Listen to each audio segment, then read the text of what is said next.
The alien broadcast was smug. Visual confirms, 1 Terran life form. Rooftop. Weapon archaic. Permission to engage and stream the execution? Static followed, then a Fazari officer's voice crackled through. Permission granted. Record for tribute. On the shattered ledge of an abandoned high-rise, Cal Ren exhaled through gritted teeth, eyes locked through the scope. He didn't blink. Didn't twitch. Wind whistled through broken steel like ghosts whispering stories no one lived long enough to repeat. The Fazari were coming. His fingers hovered over the rifle's adjustment dial, a weapon no AI would recognize. Terran-built, human-tuned, and personally cursed with every death it delivered. It wasn't linked to a satellite. It had no drone assist. No targeting AI.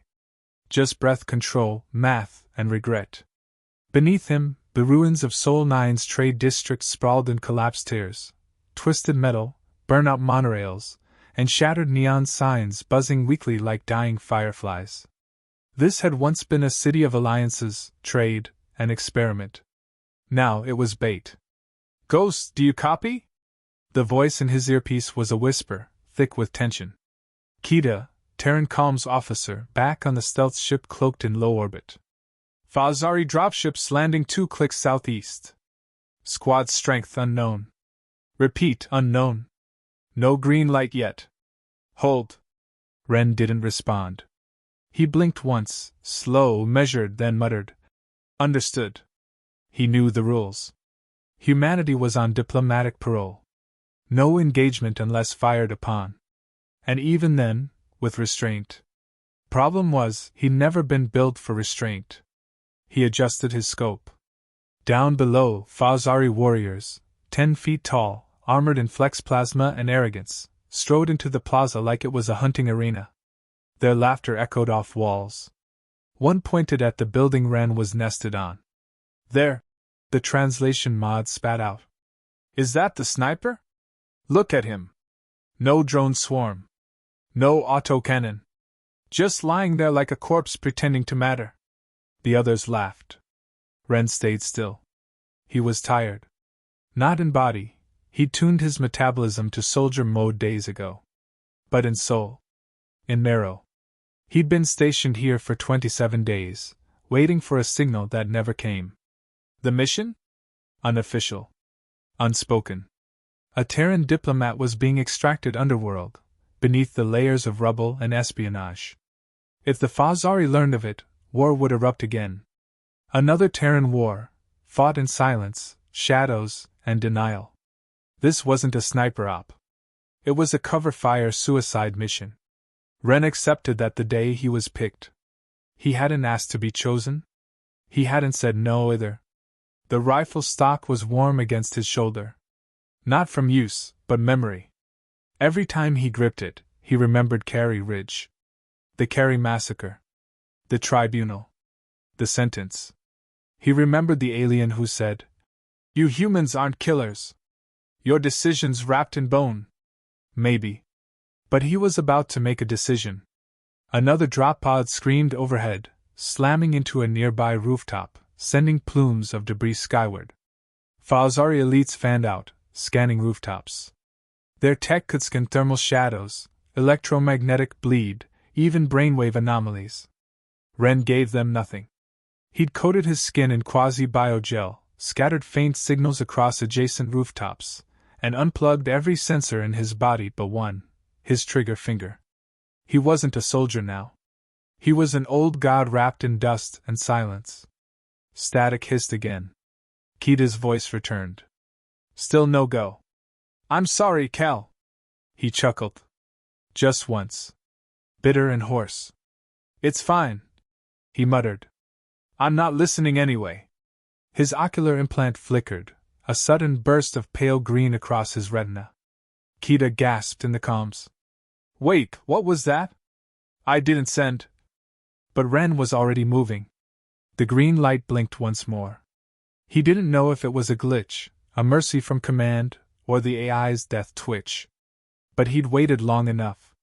He tilted the scope, found the squad leader, easily spotted by the ornate energy crest across his collarbone, and let out a breath.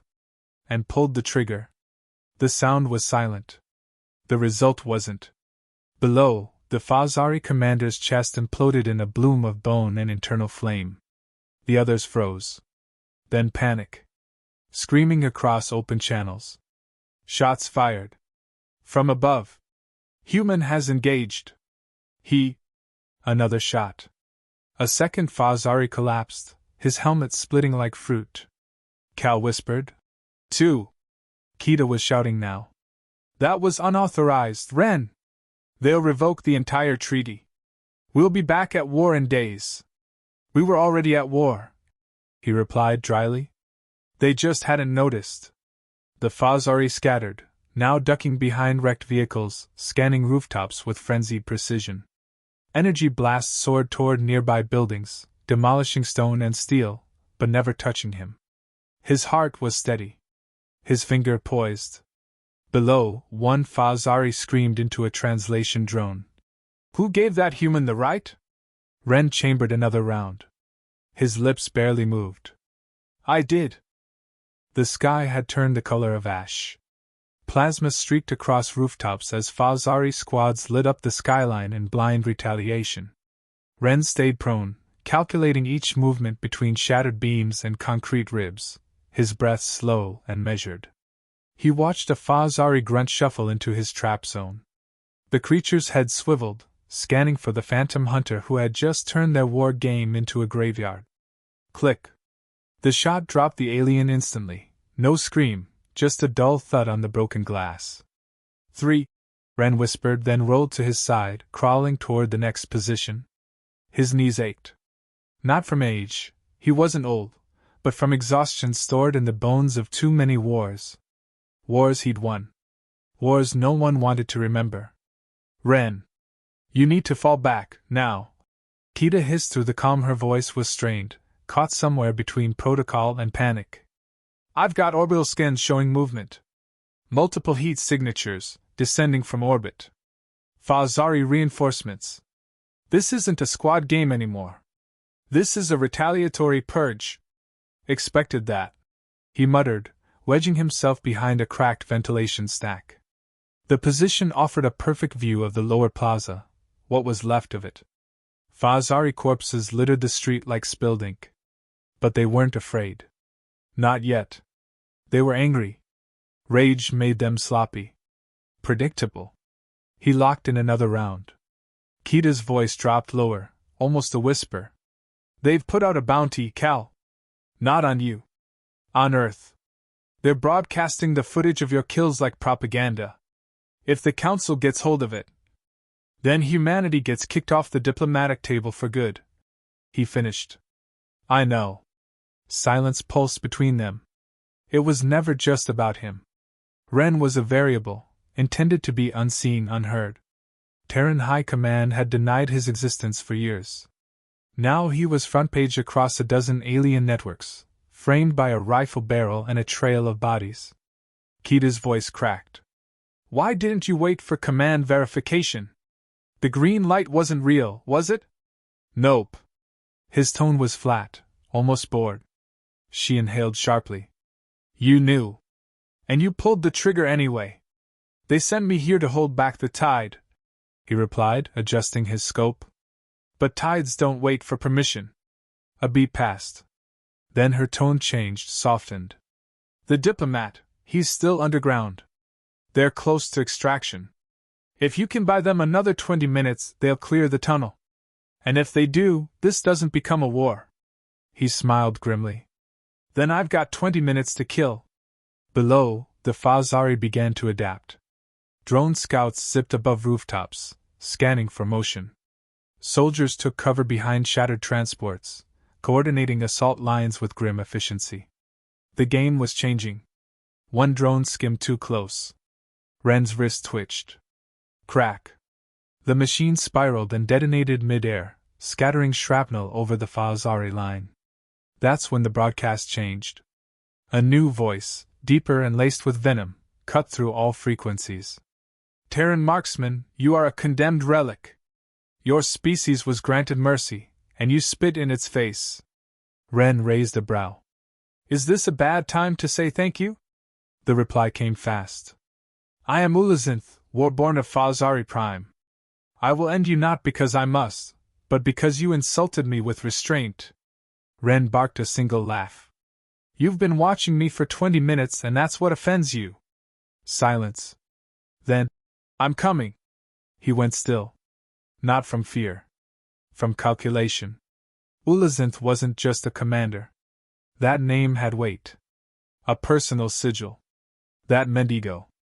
Status. Reputation.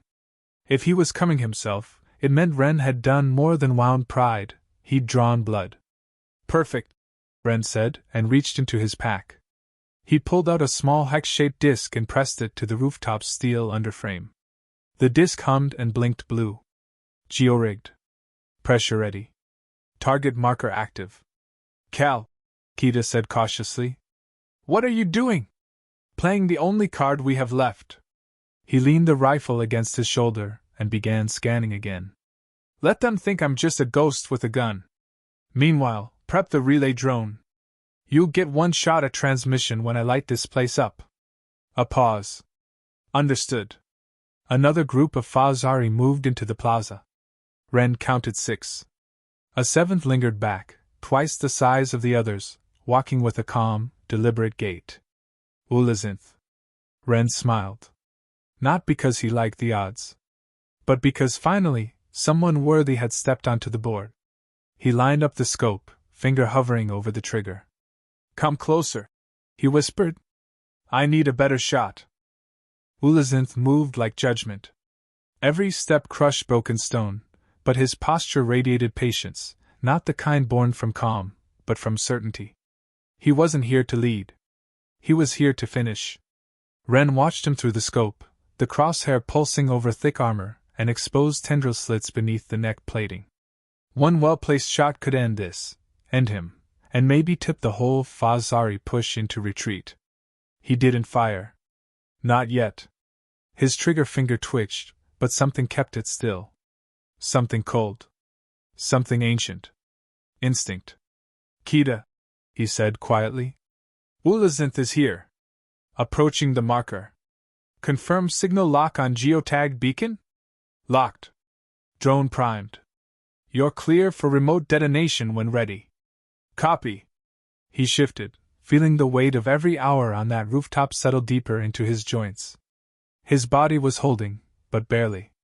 The deep bruise across his ribs from the collapsing stairwell 2 nights ago ached every time he moved. His left hand trembled slightly. Dehydration, maybe nerve strain. Didn't matter. One hand was all he needed. A voice crackled through open comms, unfiltered, raw. Ren, came Ulazinth's voice, deep and metallic, touched with a sneer. You kill from shadows. Cowardice. Predictable. Ren snorted. This coming from a species that builds honor rituals around ambushes. I offer you clarity before death. Come down. Face me. You'll get your clarity when you bleed out, wondering how a relic without a fleet ended you. A pause. Then, you've already lost. That made Ren blink. Kita, he whispered, tightening his grip. Run another scan on orbital movement. Something's off. He's calm. Too calm. There was a pause. Then Kita's voice returned, tight, clipped. Oh no. What? There's an unscheduled pulse coming from a Terran beacon. It's Cal, it's ours. One of our ships is pinging their network from the surface. Ren's stomach went ice cold. You're saying someone's leaking my position? No. Her voice dropped. They're leaking the diplomat's extraction route. The realization struck like a gunshot to the chest. He'd been a decoy, yes, but the game had changed. Someone wasn't just sacrificing him. They were sabotaging the mission. Who? He demanded. Encrypted ID. Galvathi's signal proxy. Kita hesitated. Ambassador Velik? The Galvathi. So-called neutral observers. The same species that voted to suspend Terran representation on the Council after Carey Ridge. And now, selling humans out to Fazari warlords for political favor. Ren closed his eyes. Of course. He remembered Velik's eyes, flat, expressionless, as he testified in that cold tribunal chamber years ago, condemning Ren not for killing civilians, but for winning too cleanly. For making humanity look like a threat. Now the same snake had his hands in another massacre. He breathed through it. Controlled the burn rising in his chest. Kita, how long until the diplomat clears the extraction tunnel? 13 minutes minimum, assuming no additional interference. Ren opened his eyes. Then he stood up. Kita, he said, his voice like steel dragged over gravel. Patch me through to Ulazinth. Direct channel. Cal. Do it. A second later, the line hissed open. Commander, Ren said, stepping out from cover. His figure stood sharp against the skyline, rifle lowered, but not discarded. Ulazinth turned, curious. Come to surrender? No, Ren said evenly. I came to talk. He walked forward, boots crunching on glass and rebar, his silhouette framed by flickering neon. Below, Fazari rifles trained on him, but no one fired. Not with their leader watching. You've been played, Ren said. You think you're crushing an enemy? You're cleaning up someone else's mess. Ulazinth tilted his head. Explain. The Galvathi, Ren growled. They fed you our diplomat's route. Made it look like a bold interception. You think you're here for glory, but you're just sweeping for a race too cowardly to stain their hands. A pause. Something flickered in Ulazinth's eyes. Then, does it matter, Terran? Dead is dead. Ren took a step closer. It matters when you're next. Once the Galvathi are done using you, they'll turn on you too. You think they'll respect strength? They fear it. Same way they fear me. Same way they fear what happens when a human doesn't lie down. Ulazinth didn't reply. He was thinking. Calculating. The Fazari weren't fools. They were predators. Predators didn't like being baited. Here's my offer, Ren said. You leave. You let my diplomat walk. And I let you live. The wind howled. Weapons remained raised. The moment hung between galaxies. Ulazinth's voice was slow. Cold. You presume to negotiate from a rooftop. No. Ren raised a small detonator in one hand. I negotiate from a minefield. He pressed the button. Nothing happened. He blinked. Once. Twice. Kita's voice returned, horrified. Cal, the beacon's been remotely disabled. They've hijacked the signal. The whole rooftop's dark. Ulazinth smiled. We intercepted that frequency 20 minutes ago. A shriek of plasma tore past Ren's shoulder, vaporizing the vent behind him. They opened fire. He dove backward as the skyline erupted in explosions. Fazari Mercs swarmed up the walls. Drones rained from above. Ren rolled behind cover, heart pounding. He'd gambled, and the house had cheated. But the game wasn't over. He pulled his final mag from the pouch. Slid it into the chamber. Blood ran from a fresh cut across his forehead. He tapped the comm. Kita, he rasped. Forget the green light. I need the orbital railgun. Now. The rooftop was disintegrating around him. Chunks of ferrocrete and steel hauled past as Fazari plasma fire scoured every shadow Ren once called cover. His last refuge had been reduced to a shallow crater of molten rebar and fractured glass. Smoke twisted into the sky like dark ribbons, smothering the stars. He crawled behind a half-toppled comms relay, clutching his rifle and detonator. Blood blurred his vision. Pain swam through his chest. He couldn't tell if the crack in his ribs had finally snapped. Kita, he gasped, voice ragged. Is the diplomat clear? A pause. Then, extraction complete. Shuttles away. You did it. Relief flickered across his bruised features. Brief. Hollow. Then finish it, he said. Static. Cal, you're in the blast radius. The railgun will vaporize a 2-kilometer radius. We need fallback clearance. There's no fallback, he said quietly.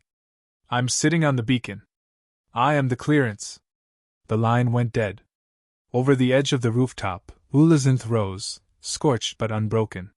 His flex plasma armor hissed with residual heat. Two of his lieutenants flanked him, one dragging a disabled drone still sparking from Ren's last bullet. "You are persistent, Terran," Ulazinth said. "But this ends with ash." Ren coughed, blood streaking down his chin. "Good. Let's all burn, then." He stood, legs shaking. The detonator trembled in his grip. He met the Fasari's eyes, no fear, no regret. Just finality. "You made one mistake," Ren said. Ulazinth tilted his head. "Enlighten me. You thought I was here to win." He raised the detonator. Far above, Earth's orbital railgun, Calliope, came alive. Silent. Invisible. A kinetic rod the size of a bus plummeted through the atmosphere at hypersonic velocity, wrapped in a sheath of ionized air and dread. Ren closed his eyes. 2 seconds later, the sky split open. A lance of pure force carved through clouds and ozone like a divine blade. The beam wasn't visible until it touched the rooftop, then light consumed the horizon. There was no sound at first. Just pressure. Enough to flatten mountains and pulverize bone to dust. Then came the roar. Sol 9's skyline vanished in a bloom of white fire. Fasari ships scrambled in retreat, too slow. Buildings buckled outward like folding cards. Shockwaves raced across the district, vaporizing anything within the blast radius. When it ended, the crater glowed like the eye of a fallen god. Silence returned. Hours later, Galactic Broadcast Hub. Footage of the blast pulsed across thousands of worlds. Alien diplomats stared, stunned. The video was unaltered, leaked from multiple angles: the sniper's rooftop, the Fasari's final charge, the activation of Earth's orbital wrath. The galaxy had expected a trial, an investigation, another lecture from the Council about Terran behavioral volatility. Instead, they got retribution. And the message was unmistakable: Earth would not kneel. It would not wait. It would not forget. Terran Command, Hidden Sector, Debrief Room 9. Kita stood before the brass wall of military silence. "Sniper Cal Ren acted on unauthorized authority," one admiral declared. "Yes," she replied. "And he's the reason our diplomat wasn't torn apart on a live stream." Another counselor, this one Galvathi, leaned forward. "His actions could reignite war." "They already tried," Kita replied coldly. "He ended it." Silence. Then, from the end of the table, a voice rasped. "What remains of him?" She hesitated. "There was nothing to recover." The admiral nodded. "Then make sure they remember him better than we did." 1 week later, Sol System Memorial Station. A polished slab of obsidian floated in 0G, etched with a single line. "The green light was never real, but neither was mercy."